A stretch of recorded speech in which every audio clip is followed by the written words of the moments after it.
Hi అండి. మా ఊర్లో మా మరిది వాళ్ళకైతే ఆవులైతే ఉన్నాయి. ఆవులైతే ఎన్ని పాలిస్తాయి ఈ వీడియోలో ఒక్కొక్క ఆవు ఒక్కొక్కలాగా ఇస్తుందనమాట. ఒక ఆవు 4 లీటర్లు, ఒక ఆవు 5 లీటర్లు, ఒక ఆవు అయితే 6, 7 లీటర్లు ఇస్తుంది. ఆ నల్ల మచ్చల ఆవు ఉంది చూసారా? అదైతే 6, 7 లీటర్లు అయితే పాలిస్తుంది. అక్కడ పాలు పిదుముతుంది చూసారా? మా తోటికోడలు మొహం చూపించకుండా ఇంకా తనొక్కదే ఈ పాలన్నీ తీసేస్తుందనమాట.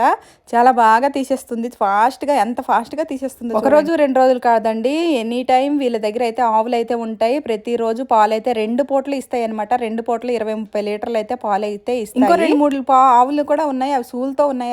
ఇప్పుడైతే పాలైతే ఇవ్వట్లేదు. నేను దగ్గరికి వెళ్ళాను పాలు తీద్దామనేసి. నాకు భయం వేసింది అనమాట. పాలైతే తీయలేకపోయాము. ఇన్ని పాలు ఇస్తున్నాయి అంటే దానికి ఎంత మంచిగా చూసుకుంటే ఇన్ని పాలు ఇస్తాయి చెప్పండి. ఈ డ్రమ్ములతో ఉన్నాయి చూసారా? తవుడు, నూకలు, మెత్తం తవుడు, ఇంకా బెల్లం తవుడు, ఇంకేవేవో ఉన్నాయన్నమాట. అవన్నీ నాకు తెలియవు. ఇంకా మొత్తం ఫుల్ వీడియో పెట్టాను. ఫుల్ వీడియోలో చూసేసేయండి.